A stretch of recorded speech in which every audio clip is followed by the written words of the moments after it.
dive into today's episode, I just want to remind you to hit that like button and subscribe to our channel.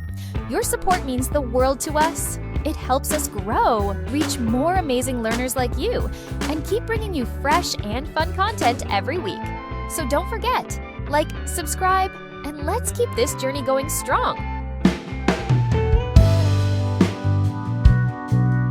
Hello, wonderful idiom explorers, and a very warm welcome back to another exciting episode of Idiom Insights.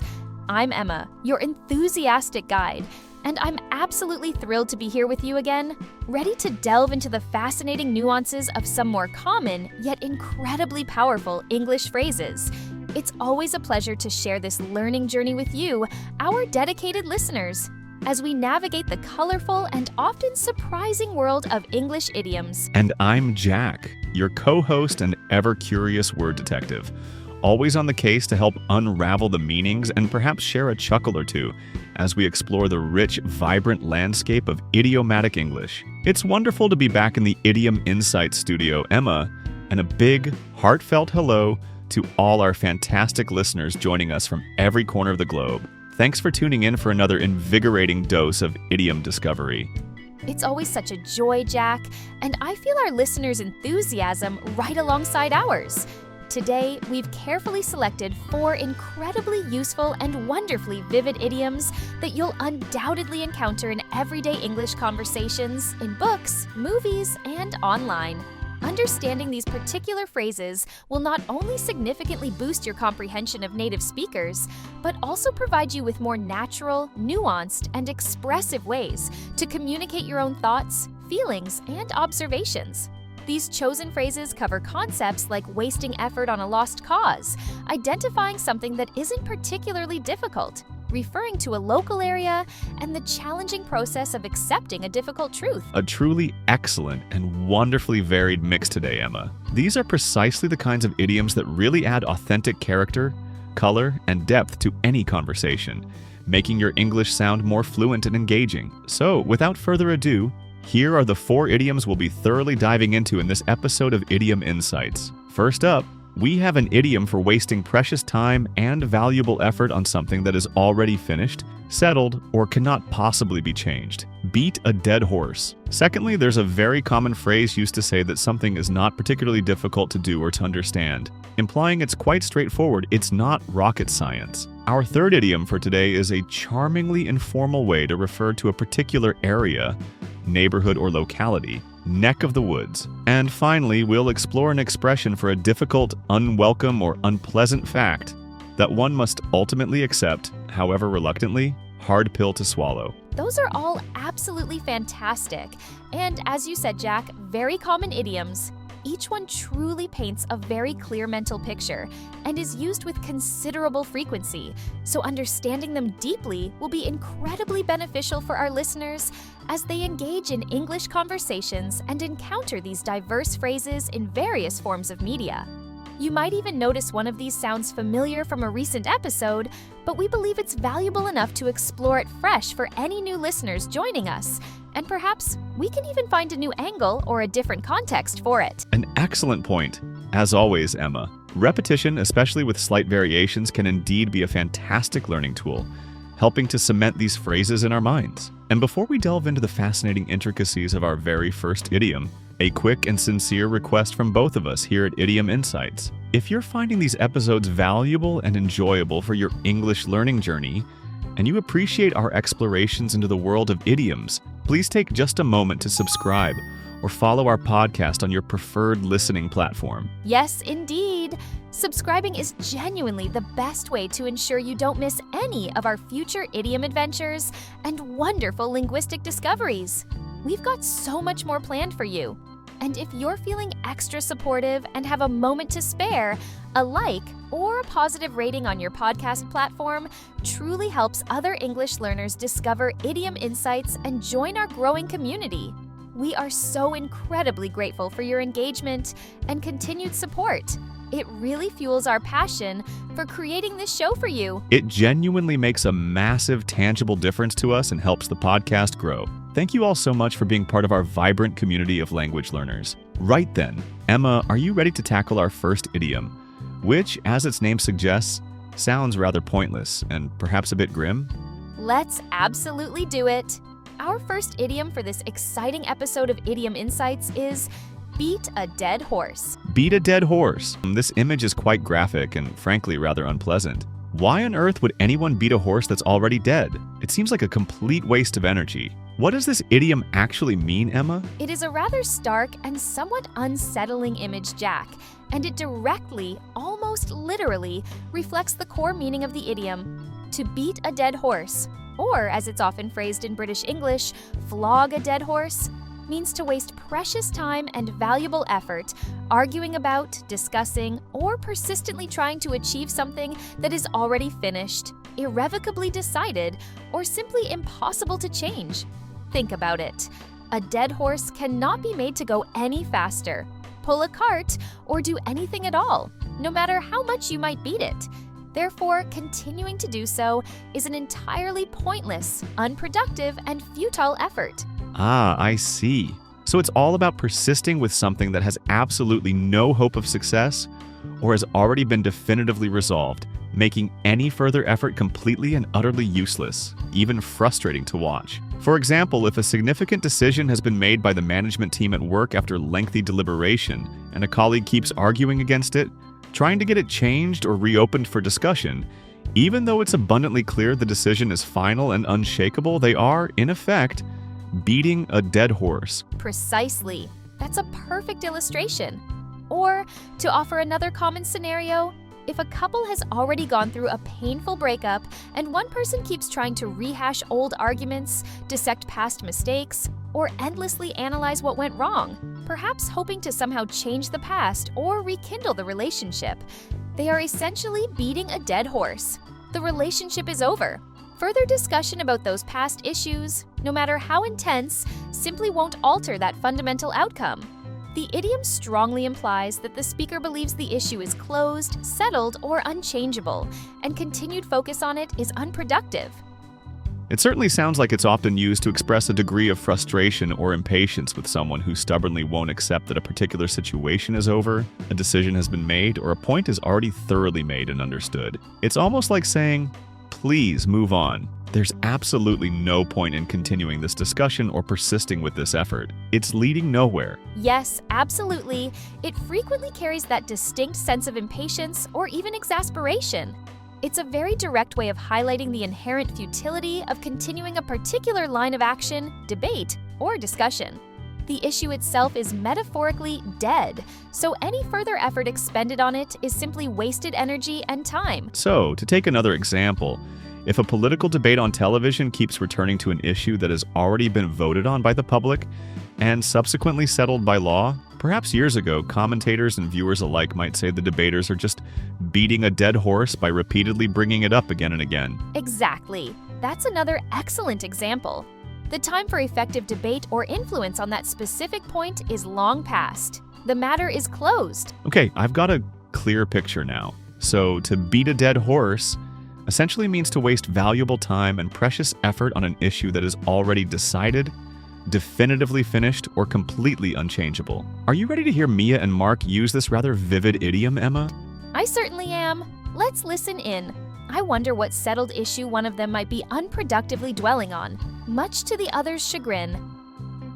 Mark, I was in that rather lengthy team meeting this morning where we were discussing the overall marketing strategy for the new product launch, and David from the sales team, bless him, kept bringing up his cherished idea for a massive TV advertising campaign again. Oh, David and his grand TV ad idea. Mia, we discussed that very proposal in detail weeks ago, and the management team, after careful consideration, made it abundantly clear that due to significant budget constraints this quarter, a big, expensive TV campaign is completely out of the question for this particular launch. We're meant to be focusing all our resources on digital marketing and social media outreach. I know. That's exactly what I thought, and what everyone else in the room understood. But he spent a good 10, maybe even 15 minutes trying to convince everyone all over again, showing old, somewhat irrelevant statistics about TV ad effectiveness from years ago, and arguing passionately that we should reconsider the entire strategy. It truly felt like he just wouldn't let it go, even though the decision was clearly made and communicated. It certainly sounds like David was really beating a dead horse then, wasn't he? If the budget simply isn't there and the strategic decision has been finalized and disseminated, there's absolutely no logical point in him continuing to argue for it so persistently. He's just wasting everyone's valuable time and collective energy trying to revive an idea that's already been considered and definitively rejected. That's precisely how it felt to me, and I suspect to most others in the meeting.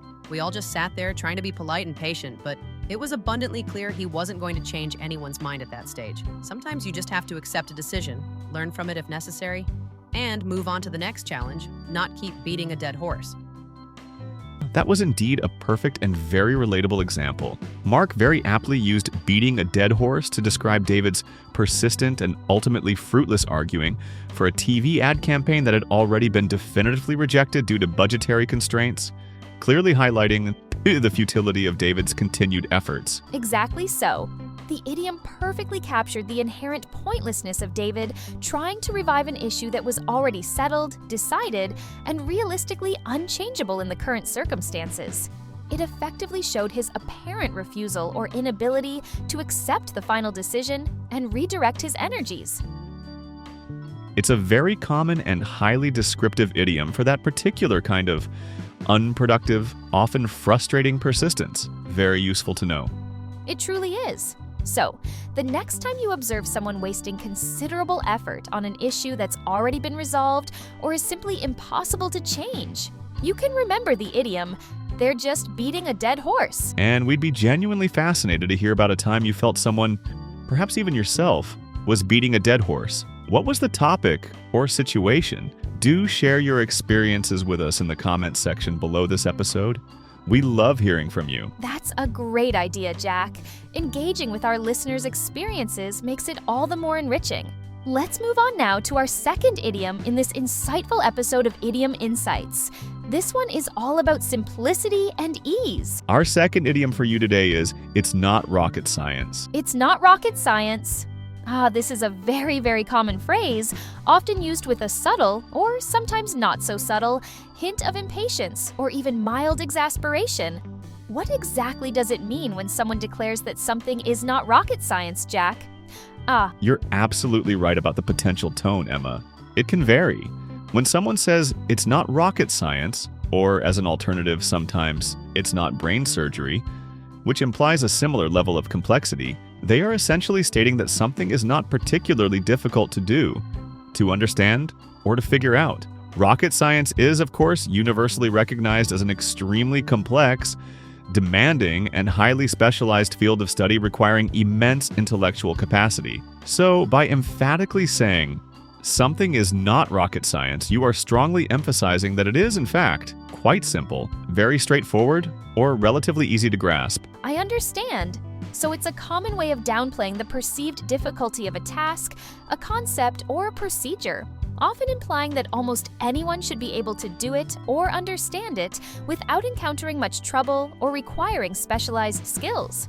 For instance, if someone is visibly struggling to assemble a very simple piece of flat-pack furniture that comes with clear, step-by-step instructions and diagrams, an onlooker, perhaps a helpful friend, might gently say, "Come on, just follow the diagram carefully. It's not rocket science, you'll get it." Precisely that. Or in a workplace scenario, if a new employee is having a bit of trouble learning a basic, routine office procedure, a more experienced colleague, perhaps as you said, a bit impatiently or maybe just trying to be encouraging, might explain it again clearly and then add, "See, it's not rocket science once you break it down. You'll get the hang of it in no time." It's frequently used to suggest that the task at hand requires only common sense, basic logic, or a fundamental level of understanding, not genius. It can sometimes, depending on the delivery and context, sound a little bit dismissive or even condescending, can it? As if you're subtly implying that the other person is perhaps being a bit slow, overcomplicating things, or making something harder than it genuinely needs to be. Yes, it can definitely carry that connotation, especially if it's said with a sarcastic, frustrated, or impatient tone. The delivery is key. However, it can also be used in a more lighthearted, supportive, or reassuring way, intended to suggest that something isn't nearly as daunting or intimidating as it might initially seem. For example, one might say, learning to use this new software application might look complicated at first glance with all its buttons and menus. But once you understand the basic functions and workflow, it's not rocket science, really. So, as with many idioms, the context and the speaker's tone are incredibly important with this one. It's essentially a colloquial way of saying, this is relatively simple.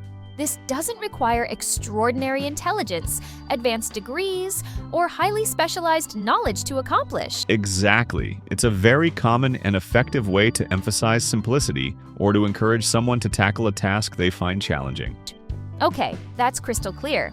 So, it's not rocket science means something is not very difficult to do or understand. It's actually relatively simple.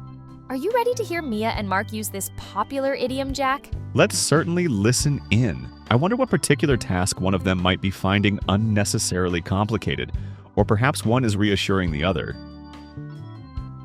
Mia, I'm trying to set up this new smart home device, this fancy speaker, and the instruction manual is so incredibly confusing. There are so many steps. Some of them seem contradictory, and the diagrams look like they were drawn by a toddler. They don't make any sense to me at all. I've been at it for nearly an hour now, and I still can't even get it to connect to the Wi-Fi. It's infuriating. Oh, a new smart device? Those can be tricky sometimes. Which one is it exactly? Let me have a quick look at those instructions, Mark. Sometimes those manuals are indeed written in a really unhelpful, overly technical, or poorly translated way, making simple things seem complex. It's this new smart speaker that was recommended. I honestly thought it would be pretty much plug and play, really simple and intuitive, but it's proving to be a real throbbing headache. I feel like I genuinely need an engineering degree or something just to figure out how to get it operational. Okay, I see what you mean. Some of these steps are a bit vaguely worded, and the sequence isn't immediately obvious, but look here. If you just follow this specific sequence precisely, download the companion app onto your phone first, then connect your phone to the device's temporary setup network, and then enter your home Wi-Fi password directly into the app. It should connect and work perfectly. Let's try it together, step by step. Honestly, setting up these kinds of gadgets can sometimes be a bit fiddly and require patience, but fundamentally, it's not rocket science once you understand the basic logic and get the sequence of steps right. You certainly make it sound so easy. Okay, let's try following your sequence meticulously. I really hope you're right, and it's not rocket science after all, because I was just about to give up and pack it back in the box. That dialogue beautifully and very clearly illustrates the idiom in action. Mia, after carefully looking at the instructions, reassuringly suggested to Mark that setting up the smart device, while perhaps a bit fiddly or initially confusing, was ultimately not rocket science. She implied it was a manageable and relatively simple process once the correct steps were identified and followed in the right order. Exactly so. She used it effectively to downplay the perceived difficulty that Mark was experiencing and to reassure him that it was indeed achievable, even though he was finding it incredibly frustrating and complex. It served to emphasize that the task didn't require extraordinary technical expertise, just a bit of patience and clarity. It's a very common and highly relatable expression for describing tasks that, at their core, should be fairly straightforward, even if they seem daunting at first. It most certainly is.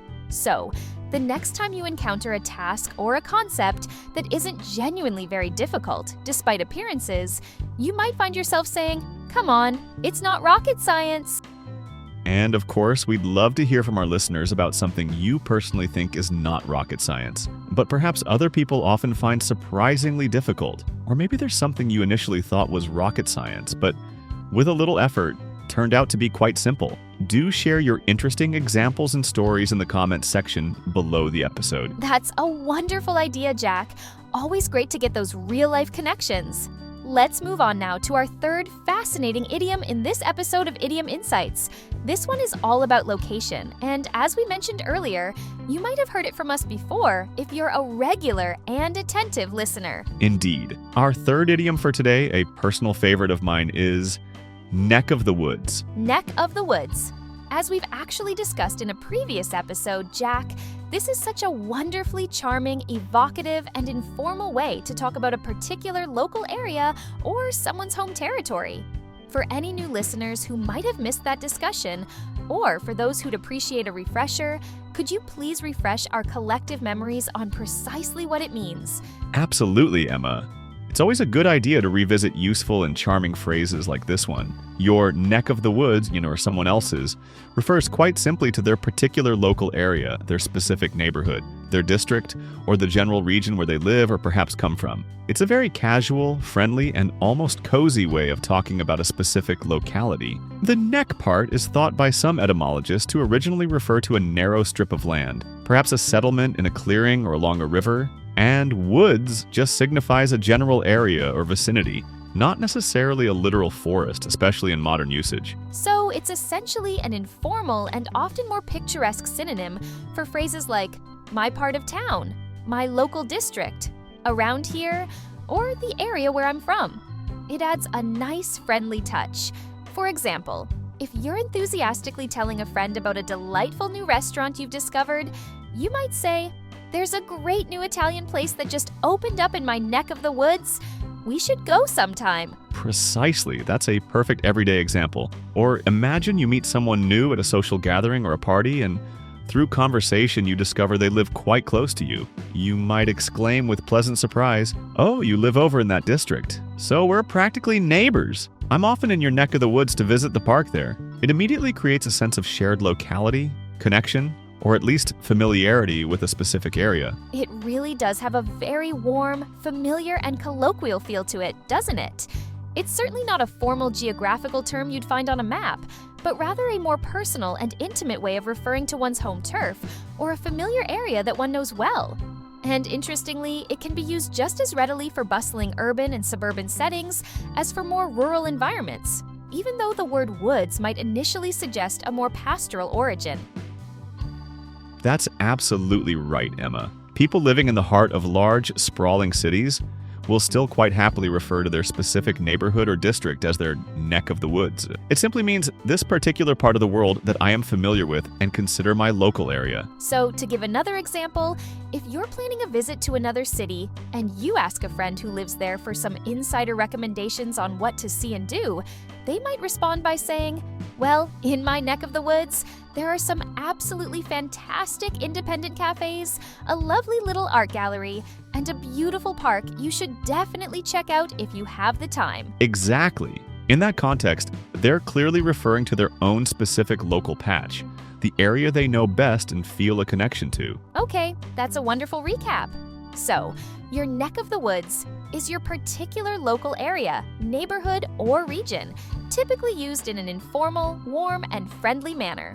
Are you ready to hear Mia and Mark use this delightful idiom again, perhaps in a slightly new or different context this time, Jack? I certainly am. Let's listen in. I wonder if they are perhaps planning a visit to someone else's area or maybe discussing some interesting local happenings. Mark, I was thinking of doing some serious antique shopping this upcoming weekend. I absolutely love browsing through old furniture, vintage curiosities, and unique collectibles. Do you happen to know of any really good antique shops, hidden gems, or perhaps some interesting flea markets in or around the city? Antique shopping. That sounds like a wonderfully relaxing and potentially fruitful way to spend a weekend, Mia. Well, to be perfectly honest, there aren't too many large or notable antique places right here in the immediate city center. But if you're willing to take a short and pleasant drive out to my parents' neck of the woods, which is about 45 minutes into the countryside, there's a fantastic, quaint little town there that's quite famous locally for its abundance of antique shops and charming atmosphere. Oh, really? Your parents' neck of the woods, you say? I had no idea they lived in an area particularly known for antiques. That sounds intriguing. What's it like there in their part of the world? It's a truly lovely, very historic little market town with old buildings and a very welcoming feel. And importantly for you, on Saturdays, they have a brilliant outdoor market as well, with lots and lots of stalls selling all sorts of vintage items, handmade crafts, local farm produce, and bric-a-brac. My mom finds all sorts of incredible treasures there all the time. It's actually a very popular weekend destination for people from our city who are looking for unique finds and a break from urban life.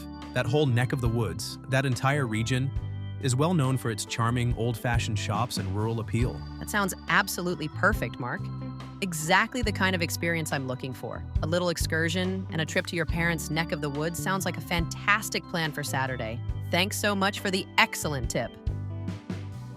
That dialogue very clearly and naturally shows the idiom in practical use. Mark quite comfortably referred to the area where his parents live as their neck of the woods, employing it as an informal, friendly, and perfectly understandable way to describe that specific local region, which, as he explained, is particularly known for its antique shops and markets. Exactly so. It effectively conveyed a sense of a particular, distinct local area that is familiar to Mark primarily through his parents' residence there. And Mia immediately understood it as referring to that specific part of the countryside, distinct from their own urban environment. It's a very natural, common, and rather endearing way to talk about a locality. It really is a lovely, warm-sounding idiom that adds a pleasant touch of informality and personality to the conversation. It most certainly is. So the next time you want to refer to your own local area, or perhaps someone else's neighborhood or home region, in a casual and friendly way, do remember the wonderfully evocative idiom, neck of the woods. And on that note, we'd absolutely love to hear a little bit about what's special or noteworthy in your neck of the woods. What do you particularly recommend visitors see or do if they find themselves in your local area? Please do share a brief description or a top tip in the comments section below this episode. That's a wonderful idea, Emma, fostering a real sense of global community. Now, with that pleasant diversion, we've arrived at our fourth and final idiom for this packed episode of Idiom Insights. This particular one describes the challenging but often necessary act of accepting a difficult or unwelcome truth. Indeed. Our final idiom for today's exploration is hard pill to swallow. Hard pill to swallow. This phrase immediately makes me think of the physical act of trying to swallow a large, unpleasantly chalky or bitter-tasting medicinal pill. It's often difficult, something you instinctively resist, and you really don't want to do it, but you know you probably should. What does this very relatable idiom actually mean, Emma? That's a very accurate and vivid image you've conjured there, Jack, and it perfectly, almost viscerally, captures the core meaning of this idiom. When we say that something is a hard pill to swallow, or sometimes with a slight variation, a bitter pill to swallow, we mean that it is a difficult, unpleasant, unwelcome, or perhaps even painful fact, piece of news, or an undeniable reality that one must eventually accept, even though it is acutely painful, distressing, or deeply disappointing to do so. Just like that metaphorical bitter pill, it's something you instinctively don't want to take or internalize, but you ultimately have to for your own well-being or to move forward. I understand. So it's predominantly about an unpleasant truth, a significant disappointment, or a highly unwelcome outcome that is genuinely difficult to come to terms with emotionally. But eventual acceptance, however grudging, is often necessary or unavoidable. For example, if someone works incredibly hard, puts in extra hours, and dedicates themselves to securing a promotion at work, but ultimately doesn't get it, the news that they were unsuccessful despite their best efforts might be a very hard pill to swallow. It's deeply disappointing and perhaps feels unfair, but they have to accept the decision and move on. Precisely. That's a classic example of its use. Or, to take another common scenario, if a beloved sports team plays their absolute best, gives their all in a crucial match, but still loses an important championship game by a narrow margin, that defeat can be an incredibly hard pill to swallow for the dedicated players, the coaching staff, and their passionate fans. It's a painful, unwelcome reality they must collectively face and process. The idiom often refers to situations involving profound disappointment, significant loss, unwelcome but necessary change, or even criticism that stings. It strongly implies that accepting this particular truth is far from easy. It causes genuine emotional pain, distress, or significant difficulty, much like the physical discomfort and resistance associated with swallowing a nasty, oversized pill. But the underlying, often unspoken message is frequently that acceptance, however challenging and protracted, is ultimately unavoidable if one is to progress or heal. Yes, that inherent difficulty of acceptance is absolutely key to the idiom's meaning. It's not just any bad news, it's specifically bad news, a setback or a reality that is particularly tough to digest emotionally and integrate into one's understanding of the world or oneself. For instance, you might hear someone say, "Learning that my best friend, someone I'd known since childhood, was moving to another country permanently was a really hard pill to swallow for me." So it's really about the internal struggle of confronting and eventually, hopefully, accepting something deeply unwelcome and often emotionally jarring. Exactly.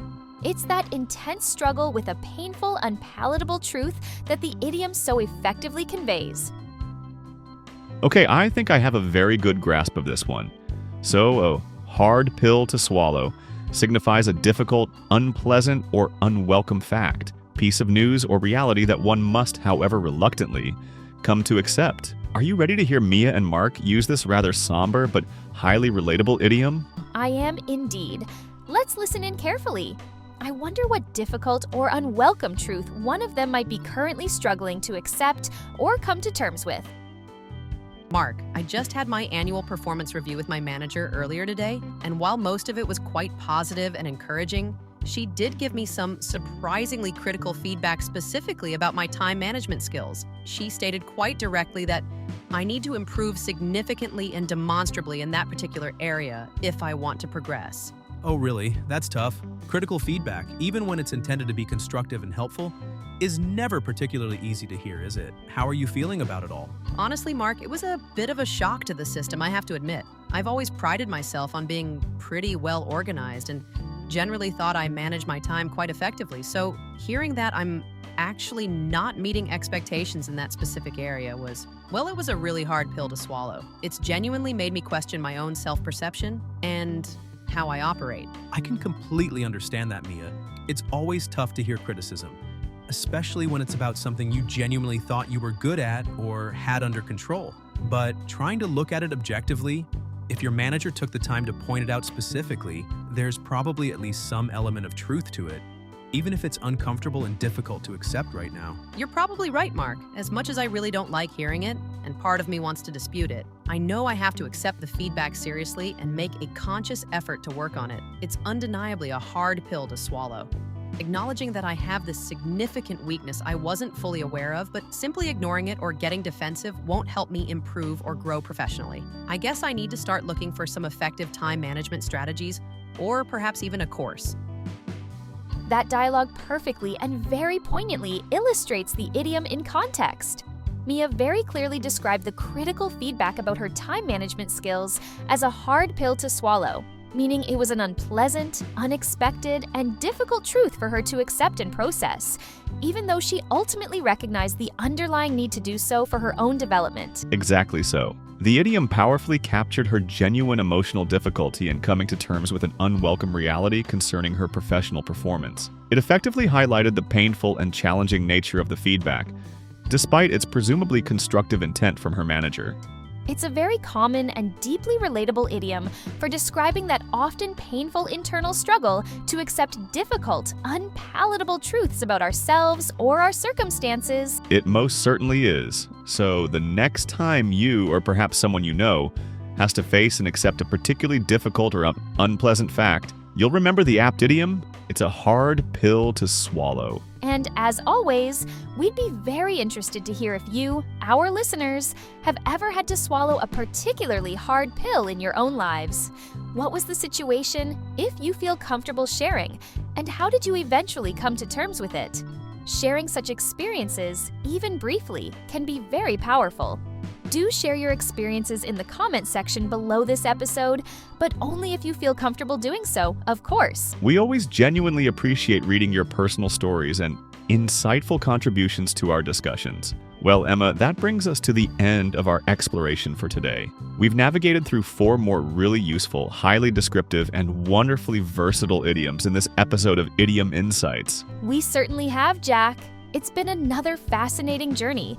Just to quickly recap for everyone tuning into Idiom Insights today, especially for those who might be making notes, the 4 idioms we learned and discussed were: firstly, beat a dead horse, which, as we learned, means to waste precious time and valuable effort on an issue or topic that is already definitively decided, finished, or completely unchangeable. Secondly, it's not rocket science, a very common phrase used to say that something is not particularly difficult to do, understand, or figure out. It's relatively simple. Thirdly, we revisited neck of the woods, which is a charmingly informal and friendly way to refer to a particular local area, neighborhood, or someone's home region. And finally, we discussed hard pill to swallow, an idiom meaning a difficult, unpleasant, or unwelcome fact, piece of news, or reality that one must, however reluctantly, accept. That's 4 more absolutely fantastic and highly practical additions to your ever-expanding English idiom collection. Remember, listeners, the real key to making these wonderfully expressive phrases a natural and fluent part of your active vocabulary is to consistently and actively listen for them in real-life conversations, in movies, TV shows, podcasts, and books, and then, crucially, to build your confidence by trying to use them yourself in appropriate conversational contexts. Absolutely. Don't ever be afraid to experiment with new language. The more you actively use these idioms in your own speech and writing, the more comfortable, confident, and ultimately, the more fluent your English will become. Practice truly does make progress. And if you enjoyed learning with us today on Idiom Insights, and we sincerely hope you did find it both enjoyable and beneficial, please do consider giving this episode a like, and if you have a moment, leaving us a positive review or rating on your preferred podcast platform. Your invaluable support genuinely helps us to reach more English learners around the world and enables us to continue creating this educational content for you. And please, make absolutely sure you hit that subscribe or follow button for Idiom Insights so you don't miss out on any of our future episodes. We have many more linguistic adventures planned where we'll continue to unravel the wonderful, witty, and sometimes quite perplexing world of English idioms together. Thank you all so very much for joining us today and for lending us your ears. It's truly been a pleasure exploring these interesting and useful phrases with you, our fantastic community of learners. Keep learning, keep listening, keep practicing, and we'll look forward to talking to you again next time on Idiom Insights. Goodbye for now, everyone. Take care. See ya. Bye-bye.